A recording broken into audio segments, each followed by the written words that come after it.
Welcome student in my YouTube channel. आज हम BSOC 131 समाजशास्त्र के जून 2022 के क्वेश्चन पेपर के बारे में डिस्कशन करेंगे। इस क्वेश्चन पेपर का नाम पूरा समाजशास्त्र का परिचय है। इसमें आपको टोटल 5 क्वेश्चन करने हैं। हर भाग में कम से कम 2% के उत्तर देने हैं और हर क्वेश्चन का आंसर लगभग 500 शब्दों में होना चाहिए। भाग 1 का पहला क्वेश्चन, समाजशास्त्र विषय क्षेत्र की प्रकृति और इसके विस्तार की चर्चा कीजिए। मनोविज्ञान से इसके संबंध को व्यक्त कीजिए। समाजशास्त्र एक सामान्य विज्ञान है, ना कि विशेष विज्ञान। ब्रिस्टिट के अनुसार सर्वात्मक संप्रदाय समाजशास्त्र को एक विशेष विज्ञान मानता है, जबकि समन्वयात्मक संप्रदाय एक सामान्य विज्ञान मानता है। इन दोनों ही संप्रदायों से संबंधित विद्वानों ने समाजशास्त्र को एक सामान्य विज्ञान माना है।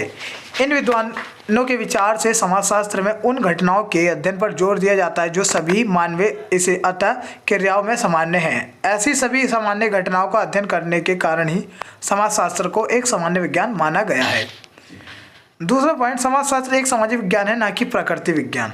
सामाजिक व प्राकृतिक विज्ञानों में प्रमुख अंतर वस्तु का है। सामाजिक विज्ञानों के अध्ययन वस्तु सामाजिक घटना है, जबकि प्राकृतिक विज्ञान में प्राकृतिक घटना। प्राकृतिक तथ्यों का अध्ययन करने वाले विज्ञानों को प्राकृतिक विज्ञान कहा जाता है। समाजशास्त्र का भौतिक या प्राकृतिक घटनाओं के साथ कोई प्रत्यक्ष संबंध नहीं है।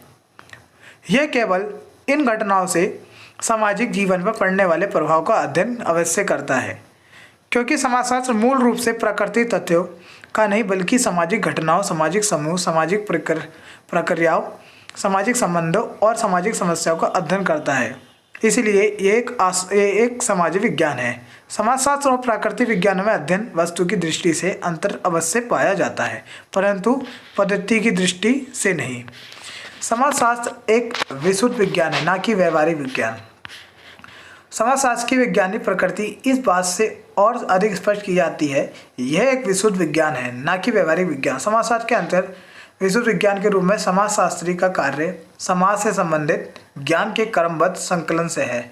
वह समाज के अंदर घटित होने वाली घटनाओं के अध्ययन, विश्लेषण और निरूपण से है, ना कि इस प्रकार से प्राप्त ज्ञान का व्यवहारिक क्षेत्र में प्रयोग लाने से। जिस प्रकार प्राणी शास्त्र रोगों का इलाज नहीं करते, रसायन शास्त्री दवाओं के नुस्खे नहीं बताते और भौतिक शास्त्र फूलों का निर्माण नहीं करते, इसी प्रकार से समाजशास्त्री भी सामाजिक नीतियों का निर्धारण नहीं करते।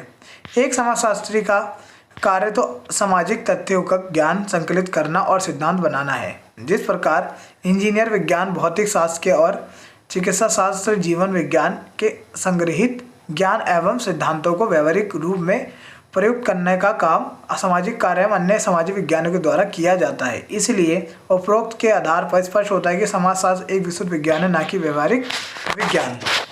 और समाजशास्त्र एक तार्किक और साथ ही अनुभवात्मक विज्ञान है। किसी भी विषय को विज्ञान तभी कहा जाता है जब उस विषय से संबंधित ज्ञान तर्क पर आधारित हो और साथ ही अनुभवात्मक हो तथा जिसको परीक्षण व पुनरीक्षण के द्वारा जांचा जा सके व जिसकी सत्यता को प्रमाणित किया जा सके। समाजशास्त्र अपने अध्ययन में वैज्ञानिक पद्धति को काम में लाता है। इसका अवलोकन करने के बाद तथ्यों को संकलित करता है, वर्गीकरण करता है, विश्लेषण करता है व सामान्य निष्कर्षों को निकालता तथा नियमों को प्रतिपादित करता है। समाजशास्त्र में तर्क पर आधारित और क्षेत्रीय अध्ययनों से प्राप्त तथ्यों को ही सम्मिलित किया जाता है। इसी कारण से समाजशास्त्र को एक तार्किक व अनुभवात्मक विज्ञान कहा जाता है। इस पार्ट से सेकंड क्वेश्चन करते हैं। क्वेश्चन नंबर 4, सांस्कृतिक परिवर्तनों के कारकों की चर्चा कीजिए। सांस्कृतिक परिवर्तन एक अवधारणा है जो कुछ आंतरिक और बाहरी कारकों को दर्शाती है, जो समाजों के सांस्कृतिक पैटर्न में परिवर्तन की ओर ले जाते हैं। यह भौतिक होने के साथ साथ प्राकृतिक में अभौतिक भी हो सकता है। सांस्कृतिक परिवर्तन कई स्रोतों से आ सकता है, लेकिन इनमें से अधिकांश अन्य संस्कृति आविष्कारों और संस्कृति के आंतरिक समायोजन के संपर्क से माध्यम से आते हैं। सांस्कृतिक परिवर्तन के कारक। सांस्कृतिक परिवर्तन के 3 मुख्य कारक हैं। संपर्क, 2 समाजों के बीच संपर्क स्पष्ट रूप से सांस्कृतिक प्रसार और परस्पर संस्कृतिकरण की प्रक्रिया के माध्यम से दोनों समाजों को संस्कृति को बदल देगा। प्रौद्योगिकी विकास, देश में कोई भी तकनीकी विकास उनकी संस्कृति में भी बदलाव लाएगा। भौगोलिक और पारिस्थितिक कारक। भौगोलिक और पारिस्थितिक कारक एक प्राकृतिक या भौतिक कारक, जलवायु, वर्षा स्थान का दृष्टिकोण, समुद्र से निकटता लोगों की संस्कृति और जीवन शैली को तय करती है। संस्कृति परिवर्तन के कारण डेविड ड्रेसियर और डोनाल्ड कार्न्स ने सांस्कृतिक परिवर्तन के कारणों के संबंध में निम्नलिखित अवलोकन किए। पहला, कभी कभी किसी समाज के सदस्यों को अक्सर ऐसे रीति रिवाजों का सामना करना पड़ता है जो उन रीति रिवाजों से भिन्न होते हैं, जिन्हें उन्होंने स्वीकार करना सीख लिया। ऐसी स्थिति में वह कुछ नए रीति रिवाजों को अपनाते, दूसरे को अस्वीकार करते हैं और अन्य के संशोधित संस्करणों का पालन करते हैं। इसे सांस्कृतिक उदारवाद कहा जाता है। दो शर्तों के तहत नए रीति रिवाजों और प्रथाओं को अधिक आसानी से अपनाने की संभावना है। पहला, यदि वह प्रतिनिधित्व करते हैं जो सामाजिक रूप से वांछनीय और उपयोगी के रूप में देखा जाता है, यदि वे फिर से अस्तित्व में आने वाले और अभी भी मूल्यवान रीति रिवाजों और प्रथाओं को टकराते नहीं हैं। तीसरा, संस्कृति में परिवर्तन हमेशा मौजूदा संस्कृति पर विशेष रूप से सांस्कृतिक संपर्क के दौरान सुपुर्द थोपा जाता है। फोर्थ, सभी सांस्कृतिक परिवर्तन समान रूप से महत्वपूर्ण नहीं है। संस्कृति में कुछ परिवर्तन लाए जाते हैं क्योंकि उन्हें मानव अस्तित्व के लिए आवश्यक माना जाता है। जीवित रहने के लिए आवश्यक सामाजिक रूप से अधिग्रहित आवश्यकताओं को पूरा करने के लिए कुछ अन्य परिवर्तनों को स्वीकार किया जाता है। यह आम अवलोकन का एक तथ्य है कि संकट सांस्कृतिक परिवर्तनों को उत्पन्न करने या तेज करने की प्रवृत्ति रखता है। यदि संकट के कारण परिवर्तनों को एक बार स्वीकार कर लिया जाता तो बने रहते हैं। उदाहरण के लिए दूसरे विश्व युद्ध के दौरान महिलाओं को सेना में शामिल किया गया था और वह भी बनी हुई हैं। सांस्कृतिक परिवर्तन अपने कुल प्रभाव में संचयी होता है। बहुत कुछ जोड़ा जाता है और थोड़ा खोया जाता है। इसका विकास एक वृक्ष के विकास के समान है जो काफ़ी फैला है लेकिन केवल अपने पत्ते खो देता है। कभी कभी समय पर इसके अंग जब तक ये जीवित रहता है। पार्ट सेकंड से पहला 5th क्वेश्चन, समुदाय क्या है? समुदाय की मुख्य विशेषता का वर्णन कीजिए। समुदाय का तात्पर्य व्यक्तियों के किसी भी एक बड़े समूह से होता है जो एक निश्चित क्षेत्र के अंदर रहता है तथा जिसमें उसके सदस्यों का सामान्य जीवन व्यतीत होता है। जब किसी समूह के सदस्य एक निश्चित भौगोलिक क्षेत्र से संबंधित हों, एक सामान्य जीवन व्यतीत करते हों और जीवन की किन्हीं एक या दो बातों में ही नहीं बल्कि सामान्य जीवन की बहुत कुछ आधारभूत बातों को लेकर संबंध हो, तो उस समूह को समुदाय कहा जाता है। दूसरे शब्दों में समुदाय का अर्थ है समुदाय का वह अंग समूह जो सामान्य जीवन व्यतीत करने के लिए निश्चित भूभाग में सामुदायिक भावना द्वारा संगठित किया जाता है। इस लेख में हम समुदाय किसे कहते हैं, क्या है, परिभाषा और विशेषताएं जानेंगे। जब किसी समूह चाहे छोटा हो या बड़ा के सदस्य इस प्रकार साथ साथ रहते हों, उनका ऐसा रहना किसी विशेष योजना या स्वार्थ को लेकर ही नहीं बल्कि उनमें सामान्य जीवन की आधारभूत बातें एक हों तो उस समूह को समुदाय के नाम से जानते हैं। मैकाइवर और पेज के अनुसार समुदाय सामान्य जीवन का एक क्षेत्र है और निम्कॉफ के अनुसार किसी सीमित क्षेत्र के अंतर्गत सामाजिक जीवन के संपूर्ण संगठन को भी समुदाय कहा जाता है। किंग्सले डेविस के अनुसार समुदाय एक ऐसा स्थानीय समूह है जिसके अंतर्गत सामाजिक जीवन के सभी पहलू आ जाते हैं। समुदाय की विशेषताएं एवं आवश्यक तत्व निम्नलिखित है। निश्चित भूभाग, समुदाय के लिए एक निश्चित भूभाग या क्षेत्र का होना अति आवश्यक है। ज़्यादातर समुदाय एक निश्चित स्थान पर ही बसे होते हैं। एक निश्चित भूभाग पर रहने से उनमें एकता व संगठन काफ़ी दृढ़ होता है। आज संचार व यातायात के साधनों के विकास के साथ साथ किसी व्यक्ति का एक निश्चित स्थान से पूर्णतः बंधे रहना संभव नहीं है। सभ्यता व भ्रम निर्भरता के साथ छोटे छोटे समुदाय बहुत कुछ टूटते जा रहे हैं और स्थानीयता पर आधारित एकता सूत्र बहुत कुछ स्थिर हो रहे हैं। फिर भी स्थानीयता एक आधारभूत तत्व आज भी है। वास्तव में समुदायों की अवधारणा में एक निश्चित भूभाग के संघात से भले ही क्षेत्रीय सीमाएं टूट रही हों, छोटे समुदाय बड़े समुदायों में बदलते जा रहे हैं, किंतु यह तो एक प्रकार से क्षेत्रीय विस्तार न कि स्थानीयता का अभाव। दूसरा, समुदाय व्यक्तियों का समूह है। समुदाय व्यक्तियों का एक समूह, व्यक्तियों के बिना समुदाय का निर्माण नहीं हो सकता। आत्मनिर्भरता, प्राचीन काल में आत्मनिर्भरता समुदाय का एक आवश्यक माना जाता है। एक समुदाय में निवास करने वालों की समस्त आवश्यकता वही पूरी हो जाती थी, लेकिन आज के इस युग में ऐसा नहीं हो रहा। आज समुदाय पूर्ण रूप से पराश्रित हुआ है। सामुदायिक भावना, समुदाय से सामुदायिक भावना पाई जाती है। एक भूभाग से संबंधित होने बहुत कुछ समान आवश्यकता और अनुभव रखने, एक ही तीज त्योहार संस्कार व उत्सव में भाग लेने तथा एक ही जीवन मूल्य से संबंधित होने की वजह से एक समुदाय के व्यक्ति में जो एकता की भावना, अपनेपन की भावना उत्पन्न होती है उसे सामुदायिक भावना कहते हैं, जो इनमें हम संबंधों को निश्चित करते हैं। छोटे समुदाय जैसे किसी एक गांव में लोग एक स्थान पर बसे होते हैं, एक दूसरे के सुख दुख में भाग लेते हैं। बहुत कुछ एक से रीति रिवाज, संस्कार और त्योहार आदि से बंधे होते हैं। बहुत कुछ एक सा जीवन व्यतीत करते हैं, इसलिए उनमें सामुदायिक भावना अत्यंत दृढ़ होती है। क्वेश्चन 6, सामाजिक संगठन क्या है? इसे समझने के विविध परिप्रेक्ष्य की चर्चा कीजिए। संगठन संरचना की इकाइयों के बीच प्रकारात्मक समानता का सूचक है। सामान्य अर्थों में किसी उद्देश्य की प्राप्ति के लिए मिलजुल कर काम करना संगठन है।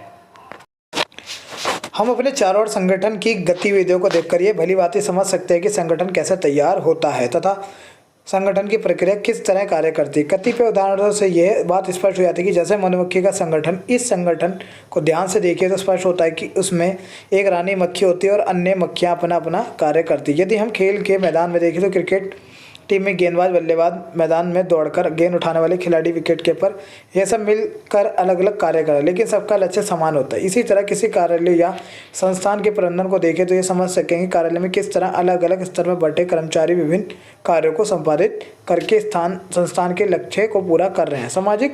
समाजशास्त्र में सामाजिक संगठन की बात सर्वप्रथम ऑगस्ट कांटे ने की थी। उन्होंने समाज में संगठन का आधार एक मत को माना।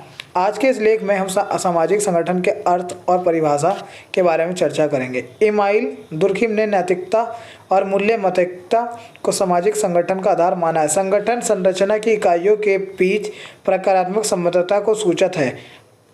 सामान्य अर्थों में किसी उद्देश्य की प्राप्ति के लिए मिलजुल कर काम करना को हम संगठन कहते हैं।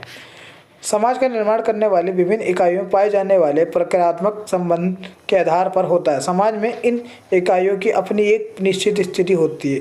इनकी स्थिति के अनुसार ही कार्य को निर्धारित किया जाता है। जब ये इकाइयाँ अपने निर्धारित कार्यों के अनुसार क्रियाशील रहती हैं तो समाज में संगठन दिखाई देता है और इसी को सामाजिक संगठन कहा जाता है। सामाजिक संगठन व्यक्तियों को एक ऐसा संग्रह जिसके सम्मिलित उद्देश्य होते हैं, सदस्यों के बीच कार्य का बंटवारा होता है। संगठन के कुछ निश्चित नियम होते हैं जिनके आधार पर व्यक्ति अपनी भूमिका का निर्वाह करते हैं। समाज का निर्माण करने वाली अनेक इकाइयाँ होती हैं, उनके निश्चित पद तथा कार्य होते हैं। ये इकाइयाँ अपने निश्चित पदों के अनुसार कार्य करती हैं। यदि ये इकाइयाँ अपने निश्चित पदों के अनुसार कार्य करती रहती तो समाज में व्यवस्था बनी रहती है।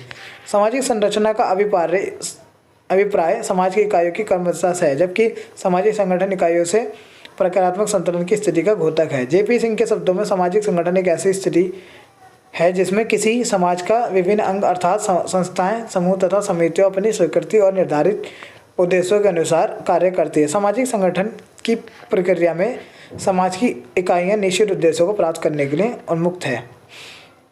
सामाजिक संगठन की निम्नलिखित विशेषताएं। सामाजिक संगठन एक दशा भी है और एक प्रक्रिया है। समाज की निर्माणक इकाइयां में प्रकारात्मक संबद्धता एवं संतुलन होने से संगठन की स्थिति निर्मित होती है। सामाजिक संगठन का एक निश्चित उद्देश्य होता है जिसे प्राप्त करने के लिए इकाइयों के बीच परस्पर सहयोग और एकमत होना आवश्यक है।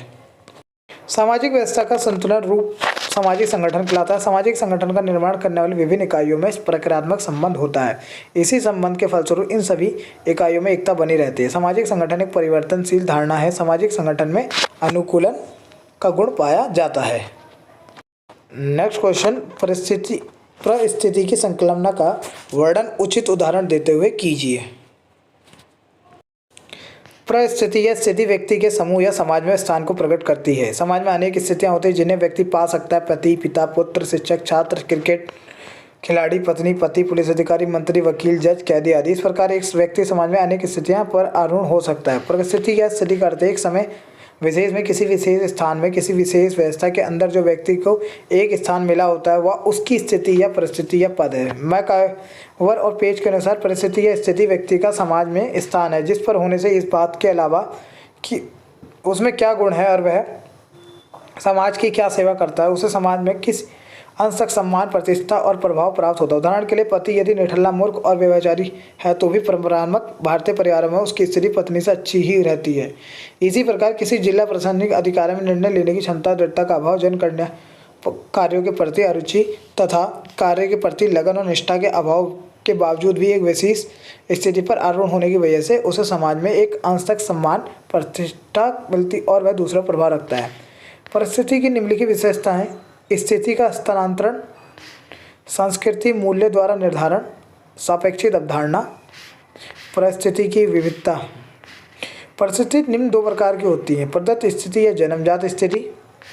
प्रदत्त स्थिति समाज द्वारा व्यक्ति को बिना उनकी योग्यता और क्षमताओं में भेद का ध्यान किए जन्म से प्राप्त होती है। इन्हें जन्मजात या प्रदत्त स्थिति कहते हैं। इसलिए स्पष्ट है कि जन्मजात या प्रदत्त स्थिति वह स्थितियाँ जो व्यक्ति को अपने समाज के बिना किसी प्रयत्न के उपलब्ध हो जाती हैं। ये स्थितियाँ व्यक्ति को उनकी जन्मजात योग्यताओं का विचार किए बिना ही मिल जाती हैं। दूसरा आता अर्जित या स्वार्जित स्थिति। अर्जित स्थिति व्यक्ति को जन्म से प्राप्त नहीं होती, इसके लिए उसे प्रयास करना पड़ता। अर्जित स्थिति प्राप्त की जाती है, प्रदान नहीं की जाती। इनके लिए व्यक्ति से होड़ रहती है। यह व्यक्ति की योग्यता, कुशलता और क्षमता पर निर्भर करती है। समाज में अर्जित स्थिति के मुख्य आधार है शिक्षा, व्यवसाय, वैवाहिक स्थिति, आय आदि। वर्ष से अर्जित स्थिति का एक महत्वपूर्ण उदाहरण है। समाज में अनेक ऐसे व्यक्ति पाए जाते हैं जो अपने व्यक्तिगत गुणों के आधार पर समाज से आगे निकल जाते हैं। यहाँ इस क्वेश्चन पेपर का डिस्कशन पूरा होता है। और जानकारी के लिए और क्वेश्चन के आंसर के लिए हमारे चैनल से जुड़े रहें।